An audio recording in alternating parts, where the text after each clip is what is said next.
सून सासूच्या चेहऱ्यावर चपलेने मारायला उठली, पण अचानक दिल्लीला जाण्याचे नाटक करणाऱ्या मुलाने मागून तिचा हात पकडला आणि भिंतीवरचा सीसीटीव्ही चालू केला. तेव्हा सत्य पाहून आई आणि मुलीला धक्काच बसला. अविनाशचा सरकारी बंगला शहराच्या सर्वात व्हीआयपी भागात होता. घरात महागडे गालीचे हीटर्स आणि गिझर्स आणि नोकरचाकर होते. पण या आलिशान 6 खोल्यांच्या बंगल्यात अविनाशला जन्म देणाऱ्या त्याची आई सुशीलाजी यांच्यासाठी जागा नव्हती. त्यांना घरामागील नोकरांच्या खोल्यांमध्ये ठेवण्यात आले होते. त्या खोलीच्या खिडकीची काच फुटलेली होती. डिसेंबरमध्ये कडाक्याची थंडी आणि थंड वारा फुटलेल्या काचेतून सुशीलाजींच्या जुन्या पातळ रजईला भेदून थेट त्यांच्या हाडांपर्यंत पोहोचला. रचना आणि तिची आई मालती यांनी मानसिक आणि शारीरिक छळ सहन केला. अगं म्हातारी, तू दिवसभर त्या खाटेवर पडून खोकत असते. हा व्हीआयपी एरिया आहे. घरात टीव्हीच्या रुग्णाला ठेवलं तर शेजारी काय म्हणतील? मालती रोज सकाळी चहा पिताना सुशीलाला म्हणायची. ती तिला टोचून बोलायची. सुशीलाजीचे डोळे कोरडे पडले होते. तिचे सर्वात मोठे दुःख तिच्या सुनेच्या छळामुळे नव्हते, तर तिचा मुलगा अविनाशच्या मौनामुळे होते. अविनाश सकाळी ऑफिसला जायचा आणि रात्री घरी परत यायचा. तो उशिरा परत यायचा. आई, जेवलीस का? असं विचारायला तो कधीच आईच्या खोलीत जात नसे. सुशीलाला वाटले की तिचा मुलगा आता पूर्णपणे आपल्या पत्नीच्या अधीन झाला आहे. डिसेंबरची 28 मार्चची तारीख होती. संपूर्ण शहर तीव्र थंडीच्या लाटेने वेढले होते. पहाटेचे 2 वाजले होते आणि बाहेरचे तापमान 4 अंशापर्यंत खाली आले होते. आकाशात दाट धुके पसरले होते आणि जणू दाराबाहेर एखादा भुकेला लांडगा ओरडत आहे. बंगल्याच्या मागे असलेल्या नोकरांच्या खोलीत जिथे सुशीलाजींना ठेवले होते, ती रात्र मृत्यूपेक्षा कमी नव्हती. त्या लहान दमट खोलीतील एकमेव खिडकीची काच कित्येक दिवसांपासून फुटलेली होती. सून रचनाने वारंवार विनंती करूनही कोणीही ती दुरुस्त केली नव्हती. बर्फाळ वाऱ्याचे झोत थेट खोलीत शिरून सुशीलाजींच्या पलंगावर पडत होते. सुशीलाजींकडे अंगावर घेण्यासाठी एकच जुनी रजई होती आणि ती फाटलेली होती. वर्षानुवर्ष जुनं असल्यामुळे आतला कापूस काही ठिकाणी आकसला होता आणि कोपऱ्यांमध्ये गोळा झाला होता. मधला भाग पूर्णपणे रिकामा होता. तिथे फक्त कापडाच्या 2 पातळ पट्ट्या होत्या. बर्फाळ वाऱ्यासमोर रजई पूर्णपणे निरुपयोगी ठरत होती. 68 वर्ष सुशीलाजींचे संपूर्ण शरीर थरथरत होते. त्यांचे दात इतक्या जोरात वाजत होते की त्यांच्या जबड्याला वेदना होत होत्या. तिला जुनाट संधिवात होता आणि कडाक्याच्या थंडीने तिचे सांधे दगडासारखे झाले होते. तिचे गुडघे, बोटे आणि पाठ यातनांनी ती विवळत होती. जणू कोणीतरी त्यांना हातोड्याने मारत होते. सुशीलाजींनी आपल्या शरीरातील थोडी उष्णता टिकवण्याचा प्रयत्न करत स्वतःला एका गट्ट्यात गुंडाळून घेतले.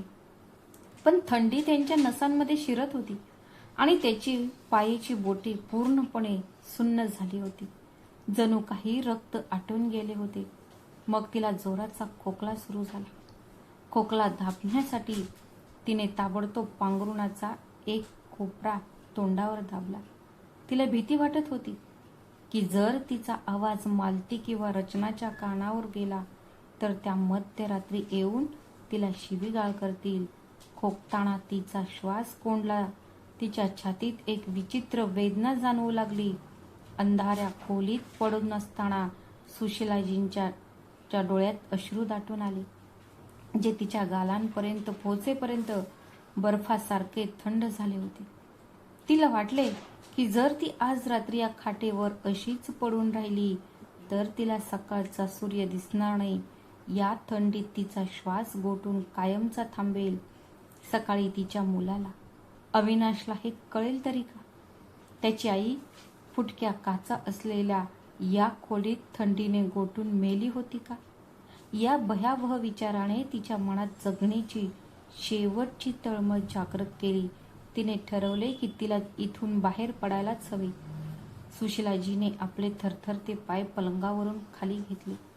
तिचे उघडे पाय खोलीच्या थंड फरशीला टेकताच जणू कोणीतरी त्याच्या पायांखाली थंड बर्फाचे तुकडे ठेवले आहेत असे तिला जाणवले.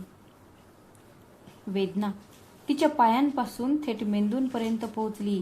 ती भिंतीला टेकली आणि लडखडत उभी राहिली. तिने आपले शरीर झाकण्यासाठी आपली जुनी फिक्कट झालेली जीर्ण सुती साडी नेसली. तिने आपला पदर डोक्यावरती घेतला. तिच्याकडे शाल किंवा स्वेटर नव्हता. तिने खोलीचा जुना लाकडी दरवाजा उघडला आणि मोकळ्या अंगणात पाऊल ठेवले. बाहेरच्या थंडीमुळे खोली अधिकच थंड वाटत होती. ते त्याहूनही कित्येक पटींनी अधिक भयावह होते. संपूर्ण अंगण धुक्याने आणि दवबिंदूंनी ओले झाले होते. सुशीलाजी मोठ्या कष्टाने प्रत्येक पाऊल टाकत दबक्या पावलांनी मुख्य बंगल्याच्या मागच्या दाराकडे जात होत्या. हा तोच बंगला होता ज्याची प्रत्येक वीट तिने स्वतः कष्ट करून आणि स्वतःच्या पोटाला चिमटा घेऊन उभारली होती. पण आज ती त्याच घरात एखाद्या चोरासारखी शिरत होती. तिने हळूच मागे वळून पाहिले. तिने दार ढकलून उघडले. सुदैवाने आतली कडी नीट लावलेली नव्हती आणि दार आवाज न करता उघडले. सुशीला बंगल्यात पाऊल ठेवताच तिला असे वाटले की जणू काही आपण दुसऱ्याच जगात पोहोचलो आहोत. सेंट्रल हीटिंग चालू होते ज्यामुळे बंगल्याचा प्रत्येक कोपरा सुखद उबेने भरून गेला होता. बाहेर कडाक्याची थंडी होती आणि आतली ती ऊब या सुखद उबदारपणाचा विरोधाभास इतका जबरदस्त होता की सुशीलाजींचा जीव क्षणार्धात मोकळा झाला. त्यांना माहीत होते की जर त्यांच्या सुनेने किंवा त्यांची आई मालतीने त्यांना इथे पाहिले तर त्या अडचणीत येतील. वेळ तिला त्या बर्फाळ नरकात परत ढकलणार होती. म्हणून सुशीलाजी भिंतीला टेकून शांतपणे हॉलच्या दिशेने जाऊ लागल्या. त्यांना फक्त एक कोपरा हवा होता जिथे ते थोडा वेळ बसून आपल्या गारटलेल्या शरीराला ऊब देऊ शकतील. मग तिची नजर कॉरिडॉरच्या टोकाला असलेल्या खोलीवर पडली. ती तिच्या एकुलत्या 8 वर्षाच्या नातवाची आरवची होती. खोलीचा दरवाजा किंचित उघडा होता.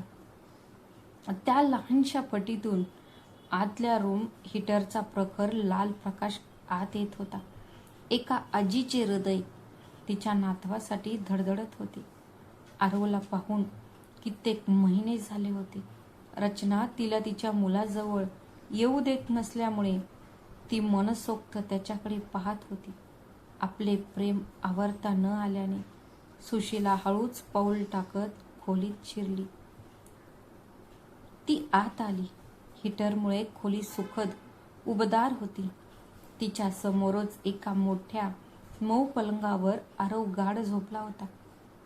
तिने त्याच्यावर एक जाड मऊ रजई पांघरली होती. सुशीलाजी दुरून आपल्या नातवाकडे पाहत होत्या.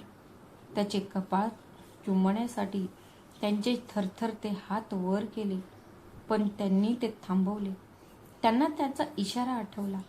माझ्या मुलाला तुमच्या या घाणेरड्या आणि रोगराईने भरलेल्या हातांपासून दूर ठेवा, ती म्हणाली. सुशीलाने पलंगाला हात लावण्याचे धाडस केले नाही.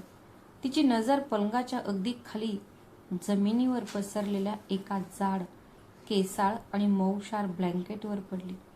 तो गालीच्या इतका जाड होता की जमिनीचा गारवा तिच्यापर्यंत पोहोचूच शकत नव्हता आणि ती अगदी हीटरच्या जवळच होती. सुशीलाजींचे थकलेले आणि दुकरे कण्हणे ऐकू येत होते. तिची दुखणारी हाडे आता थकली होती. ती हळूच सतरंजीवर गुडघ्यांवर बसली आणि मग तिथेच वळून पडून राहिली. हीटरच्या उबदार सुखद उबेने तिच्या गारटलेल्या शरीरावर जादू केली. त्याचा परिणाम झाला. त्याचे थरथरणारे दात शांत होऊ लागले. जणू काही तिच्या सुन्न झालेल्या बोटांमध्ये पुन्हा रक्तप्रवाह सुरू झाला होता. एका विलक्षण दिलाशाने तिचे संपूर्ण अस्तित्व व्यापून टाकले. तिच्या शरीराला मिळालेला हा अचानक दिलासा, उकाडा आणि अनेक रात्रींच्या प्रचंड थकव्यामुळे सुशीलाचे डोळे जड होऊ लागले. तिने आपल्या साडीचा पदर डोक्यावर टाकला आणि काही क्षणातच ती जमिनीवर गाढ झोपी गेली. हा दिलासा, ही ऊब आणि हा आराम केवळ काही क्षणांपुरताच टिकला. नातवाच्या खोलीत टाकलेले हे असह्य पाऊल या घरात एक भयंकर वादळ निर्माण करणारे होते, ज्याचे पडसाद दूरवर घुमणार होते. ही गोष्ट केवळ या बंगल्यालाच नव्हे तर अनेक लोकांच्या आयुष्याला कायमचे भयभीत करणारी होती. पहाटेचे 3 वाजले होते. रचनाला तहान लागली होती. ती पाणी प्यायला उठली आणि तिने पाहिले की आरवच्या खोलीचा दरवाजा अर्धवट उघडा होता.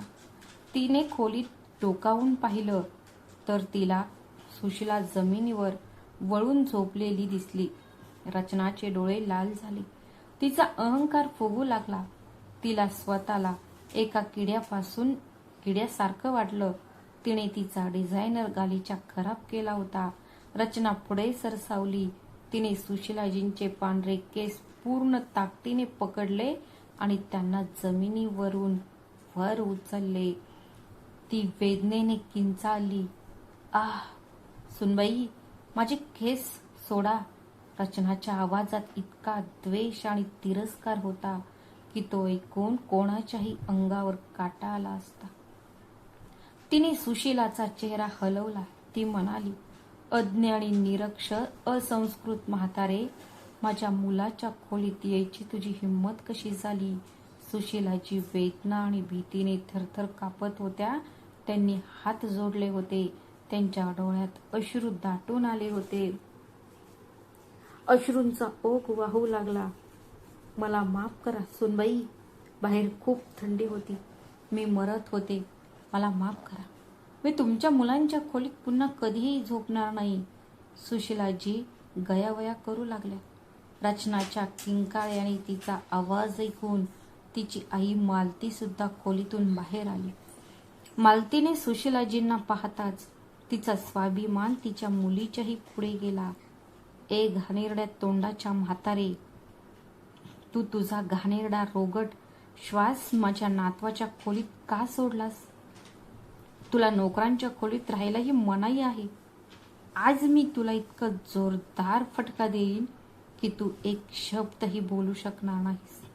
एवढं बोलून झाल्यावर मालतीने पायातील जड चामड्याच्या चपला काढल्या आणि सुशीलाजींच्या चेहऱ्यावर पूर्ण ताकदीने प्रहार करण्यासाठी हात वर उचलला. भीतीने सुशीलाजींनी आपले डोळे घट्ट मिटून घेतले. तिने हातांनी आपला चेहरा झाकला. तिला वाटले की चप्पल तिचा चेहरा फाडून टाकेल, पण चप्पल तिच्या चेहऱ्यापर्यंत पोहोचलीच नाही. हवेतच कोणीतरी मालतीचा हात लोखंडासारखा घट्ट पकडला. सुशीलाजींच्या रक्तबंबाळ चेहऱ्याच्या दिशेने हवेतून झेपावत आलेली ती जड चामड्याची चप्पल जेमतेम त्यांच्या गालांपर्यंत पोहोचली. मालतीचा हात जमिनीवर पोहोचण्याआधीच कोणीतरी मागून तिचे मनगट इतक्या लोखंडी पकडीने पकडले की वेदनेने मालतीच्या मनगटातील हाडे मोडली. पकड इतकी मजबूत होती की मालतीला श्वास घ्यायला त्रास होऊ लागला. तिच्या तोंडातून एक वेदनादायक किंकाळी बाहेर पडली. वेदनेने विवळत असलेली मालती आणि तिच्या शेजारी उभी असलेली रचना जेव्हा मागे वळल्या तेव्हा केवळ त्यांच्या पायाखालची जमीनच सरकली नाही, तर त्यांचे संपूर्ण अस्तित्वच कोसळले. तिचा अहंकार, तिचा गर्व आणि तिचे अस्तित्वच एका क्षणात उद्ध्वस्त झाले. तिच्या अगदी मागे उभा होता दुसरा कोणी नाही तर अविनाश. पण हा तो अविनाश नव्हता ज्याला रचना इतक्या वर्षांपासून ओळखत होती. वर्षानुवर्षे मी अविनाशला पाहिलं होतं, जो बायकोच्या प्रत्येक गोष्टीपुढे मुकाट्याने मान झुकवत असे आणि वाद टाळत असे. आज त्याच्या चेहऱ्यावरचे प्रत्येक भाव बदलले होते. त्याचे डोळे धगधगत होते. तो जणू सुडाच्या भावनेने पेटलेला होता. लाल निखारा बनला होता. त्याच्या कपाळावरच्या आणि मानेवरच्या शिरा क्रोधाने फुगल्या होत्या. त्याच्या आतला क्रूर पुरुष अखेर प्रकट झाला होता आणि तो आपल्या आईच्या प्रत्येक अश्रूचा बदला घेण्यासाठी आला होता. पण आई आणि मुलीसाठी सर्वात मोठा आणि प्राणघातक आघात हा नव्हता की अविनाश तिथे उभा होता. खरा वीज प्रहार तर होता. तेव्हाच त्याच्या लक्षात आले की अविनाशच्या मागे आणखी 2 माणसे उभी आहेत. अविनाश एकटा नव्हता.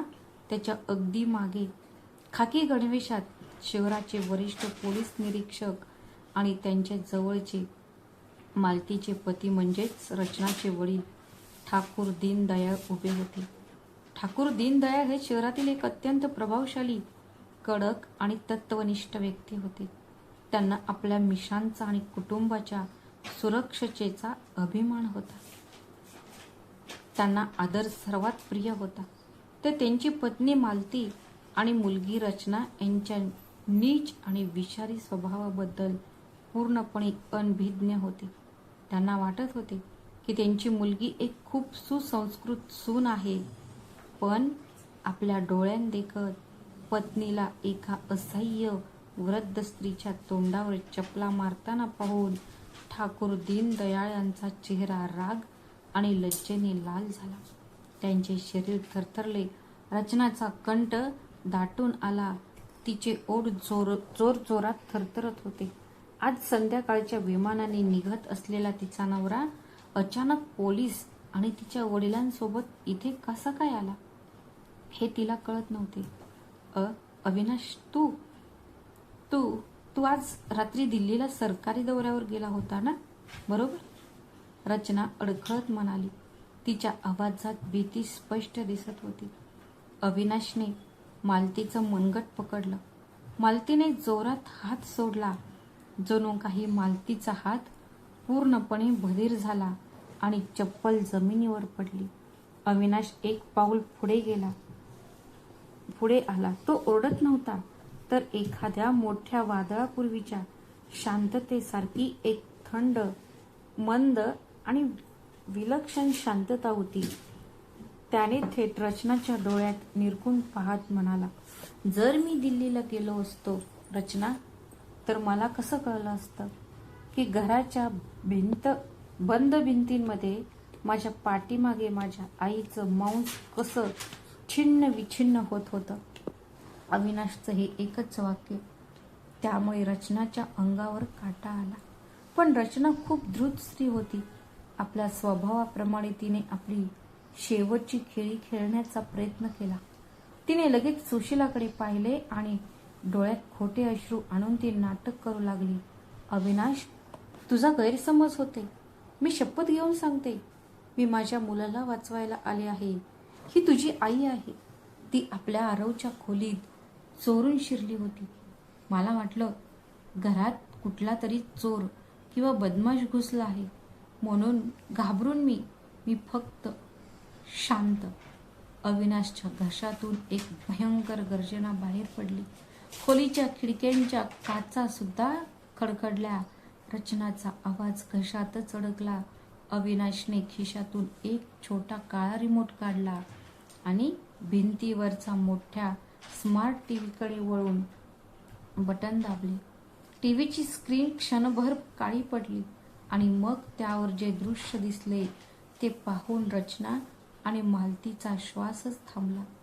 त्या मोठ्या स्क्रीनवर केवळ ही खोलीच नव्हे, तर घराचा प्रत्येक कोपरा, स्वयंपाकघर, दिवाणखाना आणि अगदी नोकरांच्या खोल्या सुद्धा अनेक लहान लपवलेल्या कॅमेऱ्यांमध्ये एकाच वेळी रेकॉर्ड होत होत्या. ते टप्प्याटप्प्याने हलत होते. अविनाश गेल्या 3 महिन्यांपासून मुका किंवा आंधळा नव्हता. तो सर्व काही पाहत होता. पण तो एक सुशिक्षित सरकारी अधिकारी होता. आज कायदा कसा चालतो हे त्याला माहीत होते. त्याला हे चांगलेच ठाऊक होते की जर त्याने कोणत्याही ठोस पुराव्याशिवाय आपल्या द्रुत पत्नीवर आणि तिच्या चलाक आईवर हात उचलला तर त्या क्षणात त्याच्यावर आणि त्याच्या वृद्ध आईवर चाल करून येतील. तिने हुंडा छळ आणि घरगुती हिंसाचाराचा खोटा गुन्हा दाखल केला असता. अविनाश समाजाच्या आणि कायद्याच्या नजरेत दोषी ठरला असता आणि त्याची नोकरी गेली असती. त्यामुळे अविनाश अगदी शांत जीवन जगत होता. त्याने एक अधिक गुंतागुंतीची युक्ती केली होती. त्याने घरभर असे छुपे कॅमेरे लावले होते जे नोकरांच्याही लक्षात आले नाहीत. आणि आज रात्री पोलिसांना टाळण्यासाठी त्याने मुद्दाम दिल्लीला जाण्याचा बनाव रचला होता. तो त्याच्या सासऱ्याला त्याच्या अनुपस्थितीत घरात चालणाऱ्या प्रत्येक गोष्टीचा रंगेहात उघडकीस आणू शकत होता. स्क्रीनवर चालू असलेल्या रेकॉर्डिंगमध्ये सर्व काही अगदी स्पष्ट दिसत होते. रचनाने झोपलेल्या सुशीलावर तिने तिचे पांढरे केस मुठीत पकडून तिला जमिनीवरून कसे निर्दयीपणे ओढले होते. मालती आपल्या चप्पलने तिला मारहाण करत त्याच्याकडे कशी धावत गेली आणि केवळ आज रात्रीच नाही तर मागच्या अनेक रात्रींचे रेकॉर्डिंग सुद्धा त्यात दिसले की सुशीलाजींना कसे शिळे अन्न दिले जात होते, त्यांना कडाक्याच्या थंडीत बाहेर कसे ठेवले जात होते आणि आई व मुलगी त्यांच्या म्हातारपणाची कशी थट्टा करत होत्या. या कॅमेऱ्यांनी रचनाचे हे सर्व टिपले. प्रत्येक खोटेपणा, प्रत्येक डोंगीपणा आणि निरागसतेचा प्रत्येक मुखवटा पार चिंध्या चिंध्या झाला होता. आता साक्षीदारांना किंवा युक्तिवादांना कोणतीही जागा उरली नव्हती. तो शिकारी स्वतःच्याच सापळ्यात पूर्णपणे अडकला होता. सर्व काही संपले होते. स्मार्ट टीव्हीच्या पडद्यावर चाललेल्या भयानक दृश्यांमुळे खोलीतील वातावरण जणू दगडासारखे गोठून गेले होते. इतकी भयावह शांतता पसरली होती की कुणाच्या तरी श्वासोश्वासाचा आवाज सुद्धा स्पष्टपणे ऐकू येत होता. ठाकूर दीनदयाळ यांची मान लज्जा, अपराधबोध आणि असहाय्यतेने खाली झुकली होती. जणू काही गर्दीने भरलेल्या समुदायासमोर कोणीतरी त्यांच्या कपाळाला काजळी फासली होती. ते नेहमी आपल्या मुलीच्या मूल्यांचा अभिमानाने डौल मिरवत असत. आज त्याच मुलीला एका असहाय्य वृद्ध आणि थरथरणाऱ्या स्त्रीचे केस ओढताना पाहून त्यांचा जीव कापला. त्यांचे संपूर्ण शरीर क्रोधाच्या ज्वालामुखीप्रमाणे उकळत होते. त्यांचे डोळे विस्फारलेले होते आणि त्याच्या कपाळावर घामाचे थेंब चमकत होते. त्याला आत्ता हे सहन होत नव्हते. ठाकूर दीनदयाळ पुढे झेपावले. त्यांनी आपला हात हवेत उंचावला आणि आपली सर्व शक्ती एकवटली. त्यांनी त्यांची पत्नी मालतीच्या गालावर इतक्या जोरात चापट मारली की तिच्या प्रतिध्वनीने खोलीतील शांतता भंग केली आणि मालतीचा संपूर्ण स्वाभिमानही धुळीस मिळवला. त्या चापटीची ताकद इतकी भयानक होती की मालतीचा तोल गेला आणि ती जमिनीवर तोंडावर पडली. तिच्या ओठातून रक्ताची एक बारीक धार ओघळत होती. बदनाम स्त्री, आपल्या कुटुंबाचा नाश करणारी स्त्री. ठाकूर दीनदयाळ यांचा आवाज घुमला. ते जखमी वाघाप्रमाणे बंगल्यावर गर्जना करत होते.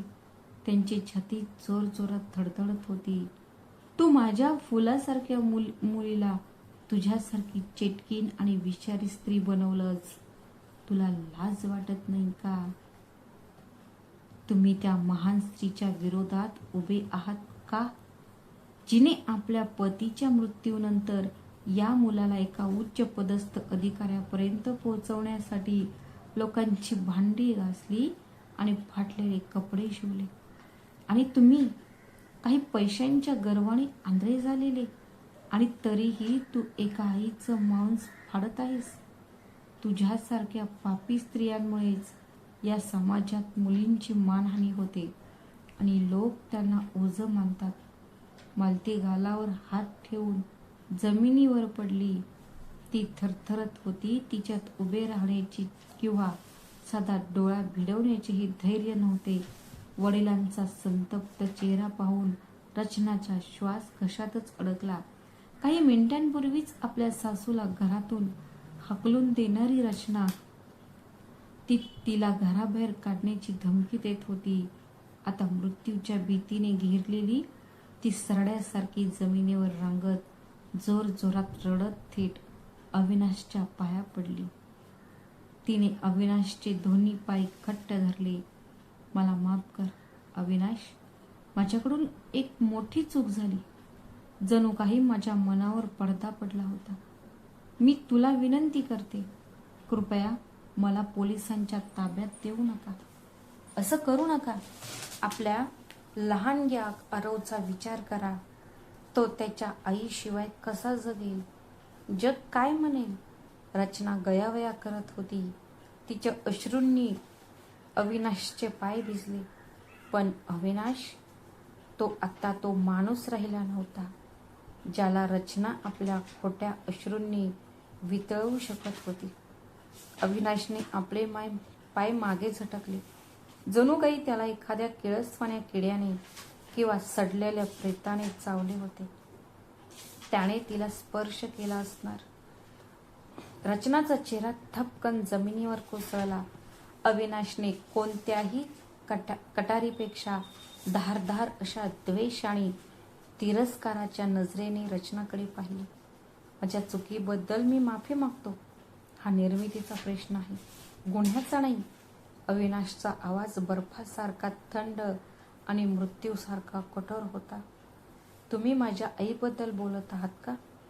त्या स्त्रीबद्दल जी पांढऱ्या केसांची एक असह्य आजारी आणि निराधार वृद्ध आई आहे. ती त्याला बाजूला ओढून निरक्षर, अशिक्षित, अज्ञानी म्हातारी म्हणू शकते. जी आई मनवून घेण्याच्या लायकीची नाही. तुम्ही माझ्या मुलाला कोणती मूल्ये देणार? तुम्ही त्याला तुमच्यासारख्या राक्षस बनवणार का? माझा मुलगा आईविना पोरका आहे. तो चांगला माणूस असू शकतो, पण तुझ्या सावलीत तो सैतान बनेल. अविनाशने रचनावरून नजर हटवून थेट जवळच उभ्या असलेल्या पोलीस इन्स्पेक्टरकडे पाहिले. इन्स्पेक्टर साहेब, ज्येष्ठ नागरिक संरक्षण कायद्याअंतर्गत आणि हत्येचा प्रयत्न केल्याप्रकरणी या आई आणि मुलीला तात्काळ अटक करा. एका आजारी महिलेला पहाटे 3 वाजता कडाक्याच्या थंडीत तिच्या घरातून जबरदस्तीने बाहेर काढण्यात आले. त्याला बाहेर नेऊन जीवे मारण्याच्या उद्देशाने हल्ला करणे हा सर्व हत्येचा प्रयत्न आहे. माझ्याकडे CCTV रेकॉर्डिंगच्या स्वरूपात सर्व ठोस पुरावे आहेत. त्यांना इथून घेऊन जा. मला माझ्या घरी परत जाऊ द्या आणि आम्हाला आणखी विष नको आहे. इन्स्पेक्टरने होकारार्थी मान हलवली आणि आपल्या मागे उभ्या असलेल्या महिला पोलीस कॉन्स्टेबलकडे इशारा केला. त्या महिला कॉन्स्टेबल लगेच पुढे सरसावल्या. रचना आणि मालती वेड्यासारख्या किंचाळू आणि धडपडू लागल्या. बाबा, मला वाचवा. अविनाश, असं करू नकोस. पण ठाकूर दीनदयाळ आणि अविनाश या दोघांनीही दया दाखवली नाही. महिला हवालदारांनी तर अजिबात दया दाखवली नाही. त्यांनी रचना आणि मालतीला त्यांच्या गाडीत जबरदस्तीने बसवले. तिने तिचे डिझायनर कपडे आणि मोकळे केस घट्ट पकडले आणि तिला जमिनीवरून मुख्य दरवाजाकडे ओढू लागले. हे दृश्य अगदी तसेच होते जसे काही मिनिटांपूर्वी रचनाने सुशीला सोबत पाहिले होते. तिचे केस अडकले होते. काळाने आपले चक्र फिरवले होते. आज त्याच घरात आणि त्याच जमिनीवर कर्माने धाग्याने आपला हिशोब चुकता केला होता.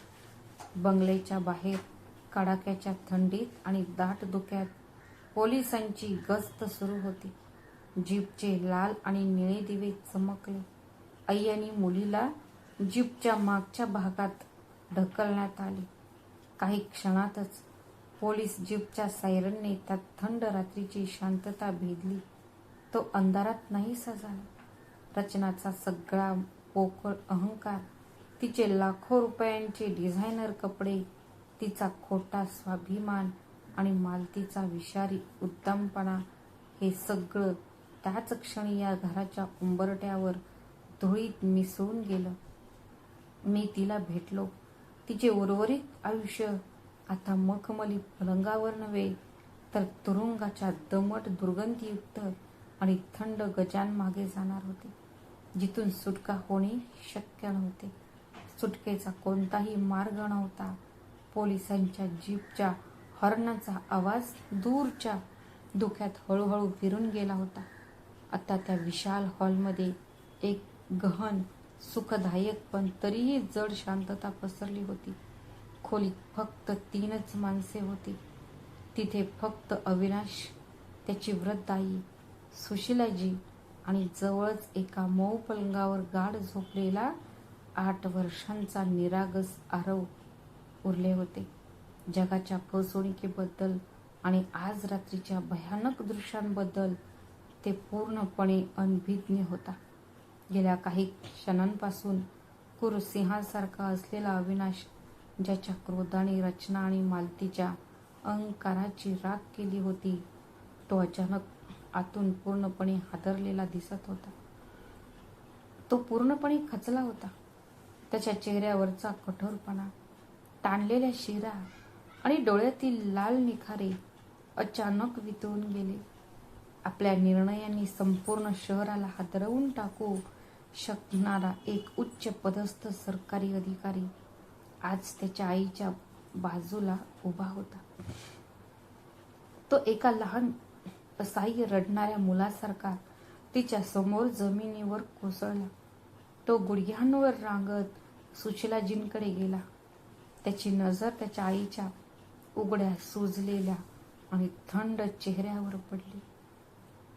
तिचे पाय अनेक ठिकाणी भेगाले होते आणि जमिनीच्या जीव घेण्या थंडीने त्यांना दगडासारखे कठीण केले होते. हे तेच पाय होते ज्यांनी तिला बोट धरून चालायला शिकवले होते. अविनाशने आपल्या दोन्ही थरथरत्या हातांनी आईचे थंडगार पाय धरले आणि आपले डोके टेकवत तिच्या पायाशी टेकवले. जणू काही एखादा प्राचीन बांध फुटला होता तसा पश्चाताप अविनाशच्या डोळ्यातून चमकून गेला. अश्रूंचा पूर उसळला. तो आपल्या हृदयात महिनोनमहिने साचलेल्या वेदनांना वाट मोकळी करून देत होता. तो उचकी देत जोरजोरात रडला. त्याच्या गरम अश्रूंच्या धारेने सुशीलाजींचे डोळे गोठवले. ती तुमच्या पाया पडत होती. आई, मला माफ कर. शक्य झाल्यास या पापी मुलाला माफ कर. अविनाशचा आवाज वेदना आणि पश्चातापाने कातर झाला होता. तुमच्या पोटातून जन्म घेऊनही मी कित्येक महिने तुम्हाला पाहू शकलो नाही. मी तुला या नरकात यातना भोगायला सोडून आलो. आई, रोज कामावरून परतल्यावर तुझी कोरडी भाकरी आणि फाटलेले कपडे पाहून माझा संताप व्हायचा. पण मी हतबल होतो. कायदा माझ्या हातात होता. त्यांना साकळ्यांनी बांधले होते. अविनाशने वर पाहिले. त्याचे डोळे लाल झाले होते आणि त्याचा संपूर्ण चेहरा अश्रूंनी ओला झाला होता. आई, मला माहीत होतं की जर मी कोणत्याही ठोस पुराव्याशिवाय काही बोललो तर त्या चलाख महिलांनी तुमच्यावर खोटे आरोप लावले असते आणि तुम्हाला आयुष्यभर तुरुंगात टाकले असते.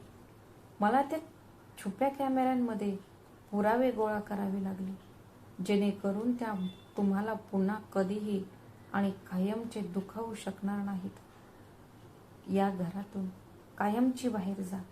पण आई, मी देवाची शपथ सांगतो, मला माहीत नव्हतं की ते सैतान तुझ्यावर असा हात टाकतील.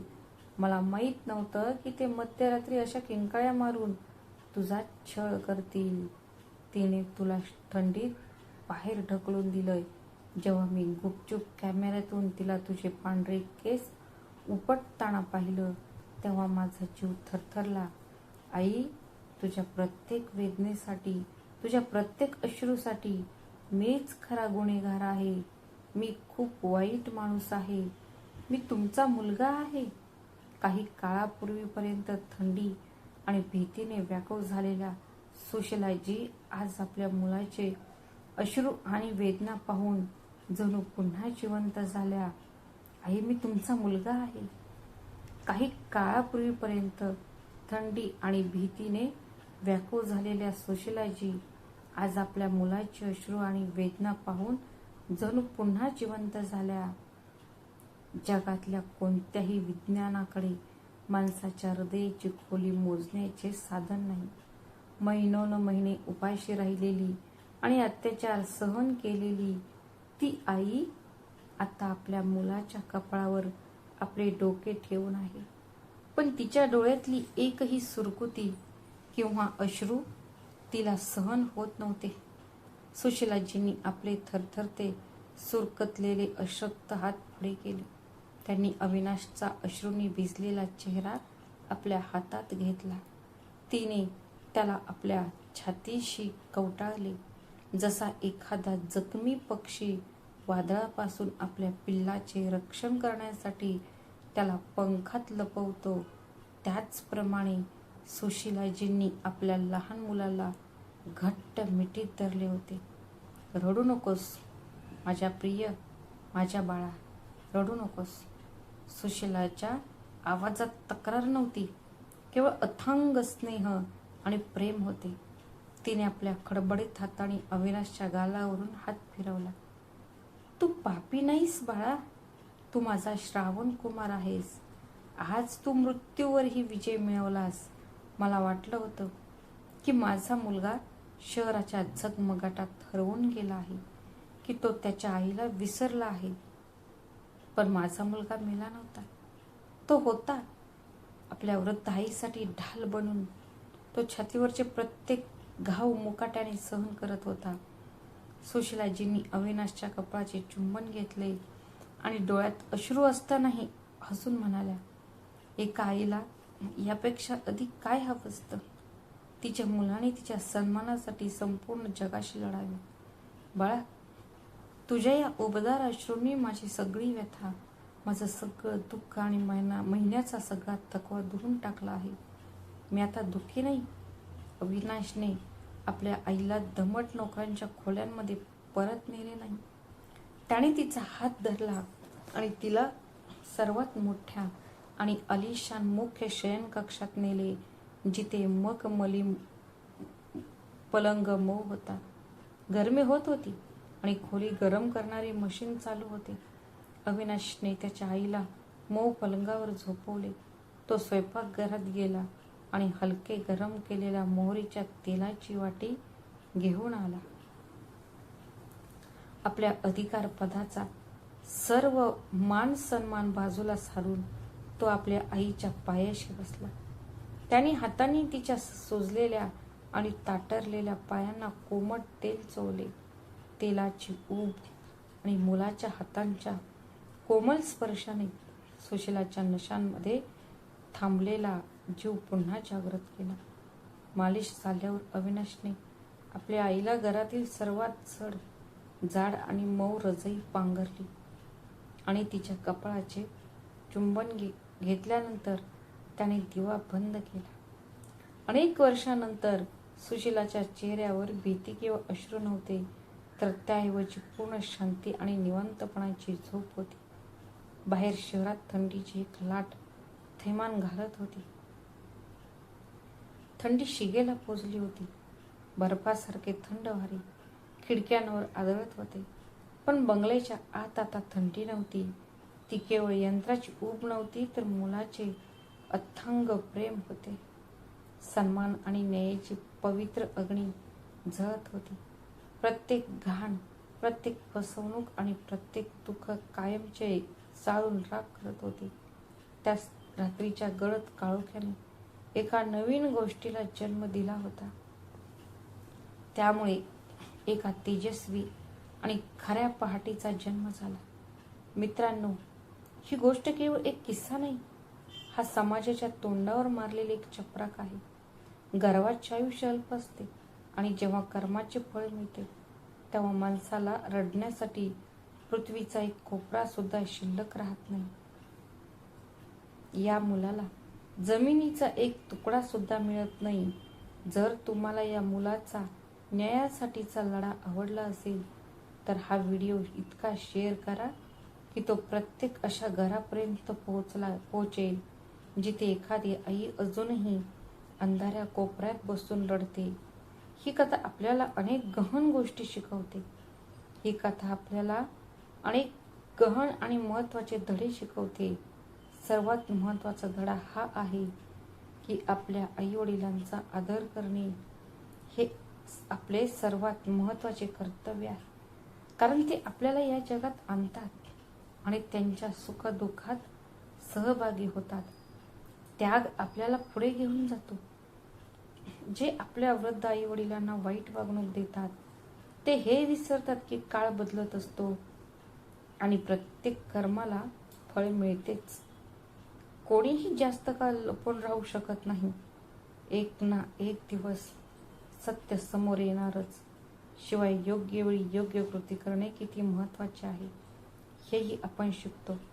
कधी कधी तात्काळ प्रतिक्रिया देण्यापेक्षा पुराव्यांसह सत्य उघड करणे अधिक महत्त्वाचे असते.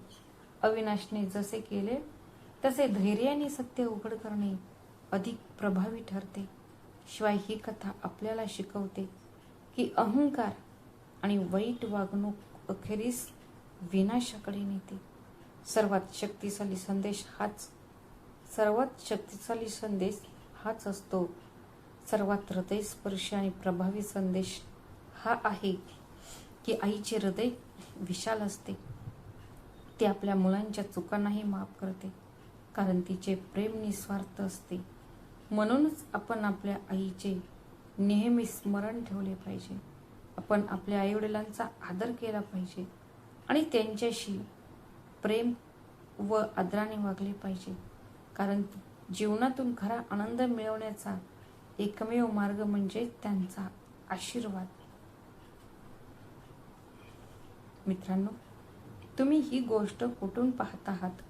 जर तुम्हाला व्हिडिओ आवडला असेल तर व्हिडिओला लाईक करा, शेअर करा आणि आमच्या चॅनलवर नवीन असाल तर चॅनलला सबस्क्राईब करायला विसरू नका.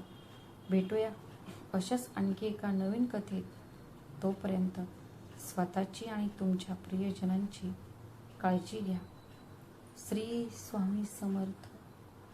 धन्यवाद.